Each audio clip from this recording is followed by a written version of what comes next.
बिस्मिल्लाहिर्रहमानिर्रहीम। अल्लाहुम्मा सल्ली अला सय्यिदिना मुहम्मद व अला आले सय्यिदिना मुहम्मद। अस्सलामु अलैकुम व रहमतुल्लाहि व बरकातुहू। हम तकरीबन सारे के सारे ही एक टर्म कामिल पीर या सच्चे पीर से रूशनास हैं। अक्सर हम ये बात करते हैं कि काश कोई कामिल पीर साहब मिल जाएं, काश कोई सच्चे पीर साहब मिल जाएं जो भी हमारी कैटेगरी है उसके मुताबिक हमारी ख्वाहिशात या हमारा मकसद हयात पूरा करवा दें। लेकिन एक अजीब सी बात है कि हम ये शायद अक्सर सोचना भूल जाते हैं कि ताली कभी भी एक हाथ से नहीं बचती। कामिल पीर के लिए कामिल मुरीद, ये सच्चे मुरीद की भी ज़रूरत होती है। इस पे बहुत सारे लोगों का ये ख़्याल हो सकता है कि भाई कामिल मुरीद को कामिल या सच्चा मुरीद कामिल पीर ख़ुद ही बना लिया करे, बजाय इसके कि वो टकरे मारता रहे और उसको सही रास्ता ना मिले। ये तो कामिल पीर का काम है कि मुरीद को सच्चाई के रास्ते पे चला दे। अच्छा, मज़ेदार बात ये है कि कोई भी पीर साहब हों या मशाइख में से कोई भी शख्सियत हो, वो कभी ज़बरदस्ती नहीं करेगी। वो दावत देंगे, वो दिल की बात करेंगे, वो फ़ायदे नुकसान का बताएंगे, ज़बरदस्ती कभी नहीं करेंगे। पीरी फ़कीरी के अंदर, सच्ची पीरी फ़कीरी के अंदर, तसव्वुफ़ तरीक़त के अंदर ज़बरदस्ती नहीं है। हाँ, मुरीदों की दो कैटेगरी ज़रूर हैं जो अपने तजर्बे की बुनियाद पे मैं कॉन्फिडेंटली बता सकता हूँ। एक मुरीद पके पकाए बने बनाए मुरीद होते हैं, यानी वो पैदाइश से ही ऐसी तकदीर अपनी स्लेट पे लिखवा के लाए होते हैं कि जिस तरह से परफॉर्म करना है, जिस तरह से सोचना है, जिस तरह से पीर साहब के साथ रिलेशनशिप बनाना है और एक्ट करना है, उनके अंदर वो नेचुरल होता है, या शेख साहिब या पीर साहिब उसके अंदर वो चीज़ खुद ब खुद ही फिट कर देते हैं। दूसरे मुरीद वो मुरीद हैं जिनको एक पूरे रास्ते पे चल चल के सीखना होता है। वो अब पीर साहब पे या शेख साहब पे डिपेंड करता है कि वो उनको आसान रास्ता दें या मुश्किल रास्ता दें, लेकिन बंदे की यानी कि मुरीद की, जो मुरीद बनना चाहता है, उसकी तबीयत और तबा के मुताबिक वो उस रास्ते का उसको मुसाफिर बनाते हैं, साथ रहनुमाई भी फरमाते हैं, बताते भी रहते हैं। लेकिन ये सफ़र उसको ख़ुद से तय करना होता है, लेकिन एक रहनुमाई के साथ। जो पहले वाली कैटेगरी है, जो बने बनाए माँ के पेट से एक सही मुरीद या कामिल मुरीद बन के निकलते हैं, उनके लिए काम बहुत आसान है। ज़िंदगी के किसी स्टेज पे भी अचानक, बहुत जल्दी या बहुत देर के साथ, वो जहाँ पे उनका रूहानी रिज़्क पड़ा होता है, यानी कि जिस पीर साहब या शेख साहब के पास, वो वहाँ पे ठेडे खाते पीते इधर उधर घूमते घुमाते खुद ब खुद पहुँच जाते हैं, और वहाँ पे जाकर वो तीर की तरह सीधे हो के जिस तरीके से शेख साहब या पीर साहब चलाना या चला रहे होते हैं, वो उसके मुताबिक खुद ब खुद अपने आप को ढाल लेते हैं या ढले ढलाए होते हैं। दूसरे लोगों को रफ्ता रफ्ता चीज़ों के साथ तजर्बा करते करते, मुख्तलिफ़ अहकामात सुनते सुनते, रहनुमाई के साथ स्टेप बाय स्टेप चलना पड़ता है, सीखना पड़ता है।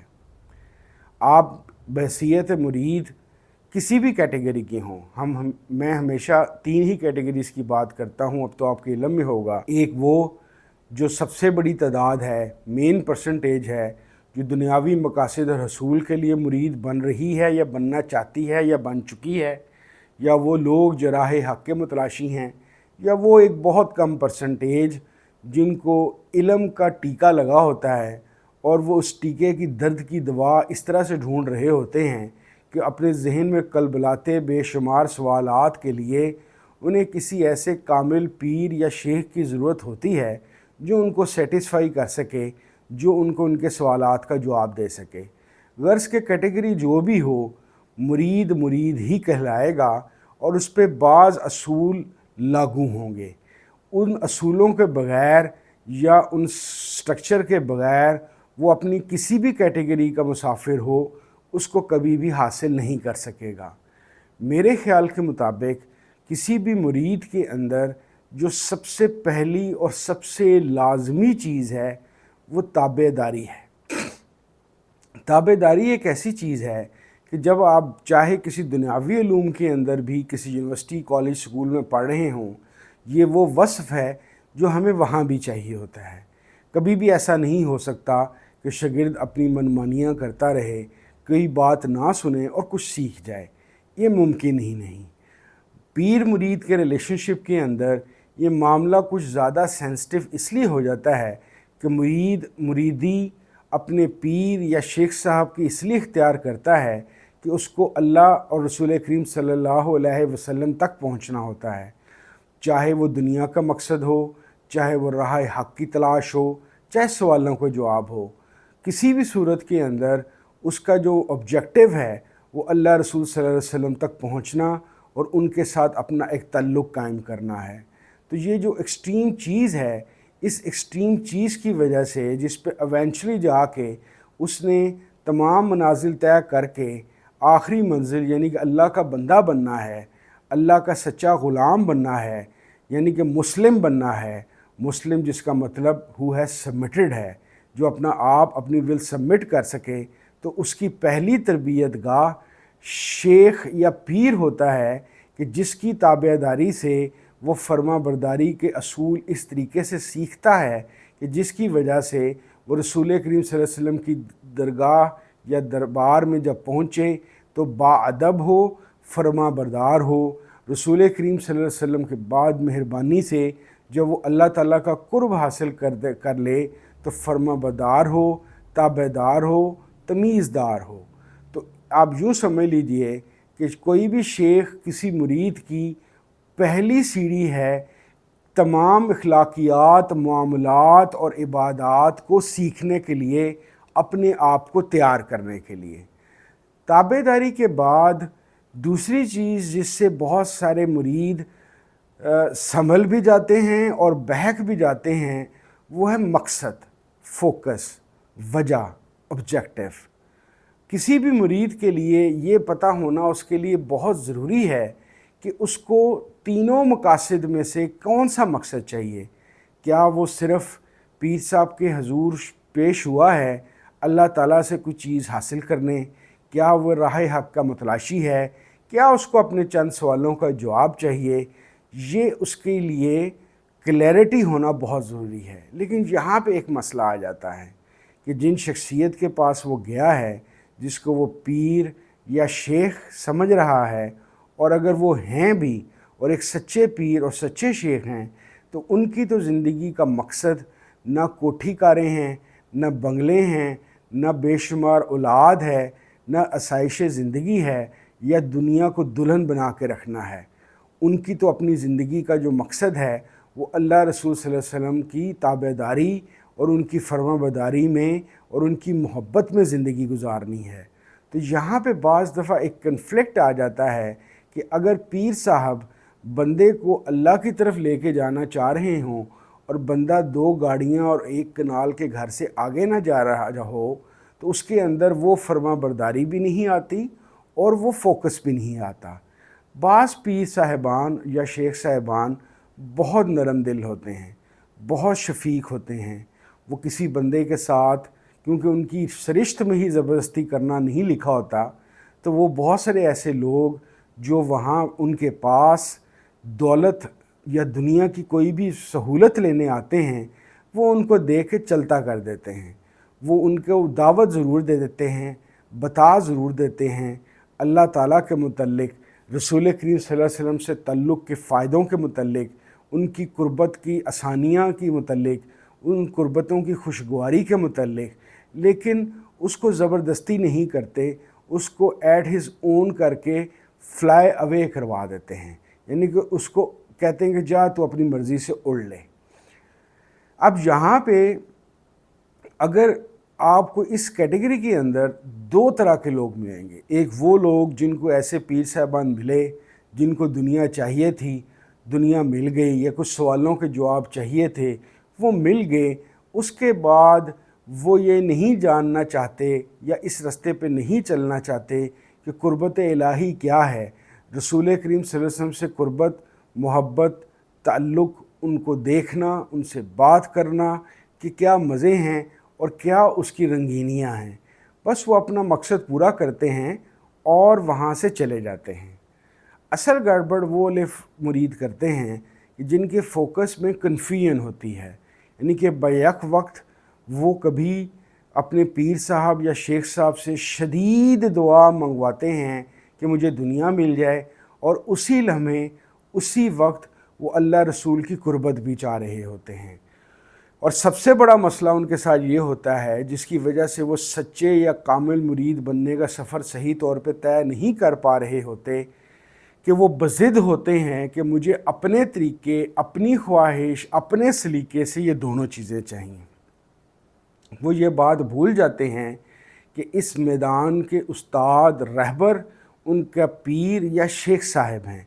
उनको इस बात का पता है, वो ये जानते हैं कि उनकी अल्लाह की मर्ज़ी क्या है।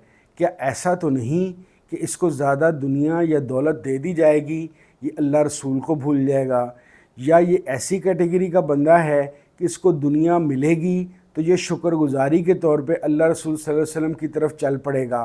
तो उस कैटेगरी का फ़ैसला करने वाले या जानने वाले पीर साहब या शेख साहब होते हैं, मुरीद नहीं होता। लेकिन बहुत सारे मुरीदों को मैंने अपनी ज़िंदगियां तबाह करते ऐसे भी देखा है। मैंने एक ऐसी शख्स को भी देखा है कि जिसको उसके पीर साहब ने कहा कि मैं तुम्हारा राबता, यानी कि आप सोचें कि रूहानी तौर पे ये कितनी बड़ी बात थी। आप में से तो बहुत सारे लोग ऐसे होंगे जिनको ये बात सुन के यकीन ही नहीं आएगा, ना उनको ये हो सकेगा, ये मुमकिन हो सकेगा उनके लिए ये मान सकें कि ऐसा मुमकिन है भी कि नहीं। लेकिन मैं जानता हूँ, मैं कोई बात हवा में नहीं कर रहा, हल्फन ये बात कह रहा हूँ कि ऐसा वाकई ही मुमकिन था। तो मैं बात बता रहा था एक मुरीद के किस्से की, कि उस मुरीद को उसके पीर साहब ने कहा कि मैं तुम्हारा राबता रसूल करीम सल्लल्लाहु अलैहि वसल्लम से करा सकता हूँ, फ़लाँ दिन इस तरीके से ये काम करना और मेरे पास आना। मैंने उस मुरीद को देखा कि पहले दिन गुज़रे, फिर हफ्ते गुज़रे, फिर महीने गुज़र गए, वो उस काम के लिए अपने पीर साहब के पास नहीं गया। मैं उसको जानता था, मैंने उसको याद भी कराया तो उसने बात सुनी अनसुनी कर दी। प्यारे दोस्तों, कुछ अरसे बाद मैंने उस बंदे को ऐसी हालत में देखा कि वो बंदा जो 5 नमाज़ें पढ़ने वाला, दाढ़ी वाला था, उसने शराब भी पीनी शुरू की और ज़ना भी करना शुरू किया। यानी कि एक नेमत को, जो इतनी बड़ी नेमत थी कि जिसकी ख्वाहिश कायनात में हर जी रूह करता है, उसको वो मिलने की बाकायदा ऑफ़र दी गई, लेकिन उस मुरीद ने कामिलियत का सफ़र करने के बजाय नामुरादी का सफ़र किया और उसका सत्यानाश फिर गया। ऐसे बहुत सारे वाक़यात हैं कि जिसके अंदर मुरीद अपनी कन्फ्यूजन या अपनी बहरा रवी की वजह से, फ़ैसला ना करने की वजह से अपना सत्यानाश खुद ही फेर लेता है। पीर जौन सा है या शेख जौन सा है, वो पूरी मेहनत और कोशिश कर रहा होता है। तो 2 चीज़ों के मुतलिक मैंने बात की, फर्मा बरदारी, फोकस यानी क्लैरिटी ऑफ माइंड। तीसरी चीज़ ये है कि अपनी अना को किस हद तक उस मुरीद ने सरेंडर करवा दिया है। याद रखिए, जिस तरह आगाज़ में मैंने कहा कि ये जो सारा का सारा रूहानी सफ़र है, ये सफ़र इवेंचुअली अल्लाह का बंदा बनना और रसूल करीम सल्लल्लाहु अलैहि वसल्लम का एक अच्छा और सही उम्मती बनने का है। यानी कि अपनी विल, अपना सब कुछ सरेंडर करने का नाम है। शेख इसी प्रैक्टिस और इसी चीज़ को सीखने का नाम है। लेकिन वो लोग जो अनापरस्त होते हैं, यानी कि कन्फ्यूजन के बाद तीसरी जो बड़ी चीज़ है, जो उससे भी ज़्यादा शायद ख़तरनाक है, वो अना का मसला है। उस अना के तहत उनके जहन में मुख्तलिफ़ तरह के कीड़े आते रहते हैं। उन कीड़ों की निस्बत ان کے دلوں میں وسوسے بھی آتے ہیں، چاہے اپنے شیخ یا پیر سے انہوں نے بہت زیادہ فائدہ بھی اٹھا لیا ہو، اس فائدے کے باوجود وہ سوچتے ہیں کہ یوں تو یوں ہو گیا ہوگا اور یوں تو یوں ہو گیا ہوگا، مجھے کیا ضرورت پڑی ہے کہ کسی بندے کے پیچھے آنکھ بند کر کے چلوں۔ یہاں بھی میں نے ایسے بہت سارے مرید دیکھے ہیں کہ جو بہت بری حالتوں میں اپنے پیروں اور شیخوں کے پاس گئے، یعنی مشائخ کرام کے پاس گئے، لیکن جب ان کو دنیا مل گئی، ان کی دنیا تر و تازہ ہو گئی، مکان جائیداد گاڑیاں بنگلہ سب کچھ بن گیا، تو اس کے بعد اچانک میں نے ان کو فلاسفر بنتے دیکھا۔ فلاسفر کا مطلب یہ ہے کہ انہوں نے عقل لڑانی شروع کر دی، اور اس عقل کے تحت انہوں نے سوچا کہ یہ ممکن ہی نہ تھا، یہ ایسا ہوا ہی نہیں، یہ میری تقدیر میں تھا یا یہ میری محنت کا نتیجہ ہے۔ ایسے نامرادوں کو بھی میں نے بدترین حالت میں جا کے دیکھا ہے۔ ان کے چہرے جو اپنے شیخ اور مرید کے ساتھ چلتے ہوئے روشن اور خوشنما ہو جاتے ہیں، میں نے ان کے اوپر یقین کیجئے، یہ نہ سمجھیے کہ میں ایک غصے میں کہہ رہا ہوں، میں نے واقعی پھٹکار پڑی ہوئی ان کے چہرے کالے ہوتے ہوئے دیکھے ہوئے ہیں۔ تو بھائی، کامل مرید کا سفر ایک ایسا سفر ہے کہ جس میں سبمیشن کی ضرورت پڑتی ہے۔ ہاں، جہاں سے میں نے دین سیکھا، جہاں سے مجھے اللہ رسول کا پتہ چلا، وہاں پہ سچی بات یہ ہے کہ مجھے ایک بہت بڑی سہولت ملی، اور وہ سہولت یہ تھی کہ میرا فوکس اور میری جو کنسنٹریشن اور میری کلیئرٹی آف تھاٹ میرے محترم شیخ صاحب امین رحمۃ اللہ علیہ کی وجہ سے، ان کی خاص توجہ کی وجہ سے ٹھیک ہوا، اور اس کی وجہ یہ بنی اور اس طریقے سے بنی کہ میں سوالات سوچتا گیا اور سوالات کے جوابات ملتے گئے، دنیاوی زندگی بہتر ہوتی گئی، اور اللہ تعالیٰ نے میرے پہ یہ رحم کرم کیا کہ میں نے اس چیز کی ناشکری یا بے قدری نہیں کی۔ اس میں میرا کوئی کمال نہیں ہے، یہ اللہ تعالیٰ کی رحمت ہی تھی۔ تو چوتھی چیز، جو چیز سب سے زیادہ ضروری ہے اچھا سچا کامل مرید بنتے ہوئے، وہ ہے آپ کی قدر کرنے کی عادت اور شکر کرنے کی عادت۔ بے قدرہ آدمی یا ناشکرہ انسان، چاہے دنیاوی معاملات ہوں چاہے دینی معاملات ہوں، دونوں میں برباد ہو جاتا ہے۔ یہ ساری باتیں کرتے ہوئے میں ایک ڈسکلیمر ضرور دینا چاہتا ہوں۔ میں سچے دل سے بتا رہا ہوں، بغیر کسی عز و انکساری کے، میں خود بھی ابھی ایک کامل اور سچا مرید نہیں بنا۔ میں ایک ان پروسیس مرید ہوں، اور میں اپنے چیزوں کو کیسے جج کرتا ہوں کہ میں مرید، اچھے اور سچے مرید بننے کی کس پرسنٹیج پہ کھڑا ہوں، وہ میں اپنی پریشان ہونے کی جو ایک انٹینسٹی ہے اس سے میئر کرتا ہوں۔ کئی زمانہ تھا کہ جب میں کسی پریشانی یا پرابلم کے آنے پہ مہینوں پریشان رہتا، ٹینس رہتا، پھر ایک زمانہ ایسا آیا محترم شیخ صاحب کے ساتھ چلتے ہوئے کہ وہ مہینے ہفتوں میں بدلے، پھر وہ ہفتے دنوں میں بدلے، وہ دن پھر گھنٹوں میں بدلے، لیکن اب بھی میرے خام ہونے کی اور میرے میں کمزوری ہونے کی سب سے بڑی نشانی یہ ہے کہ ابھی بھی بعض دفعہ بعض سچویشنز میں، چاہے سیکنڈز کے لیے، لیکن میں پریشان یا فکر مند ہوتا ہوں۔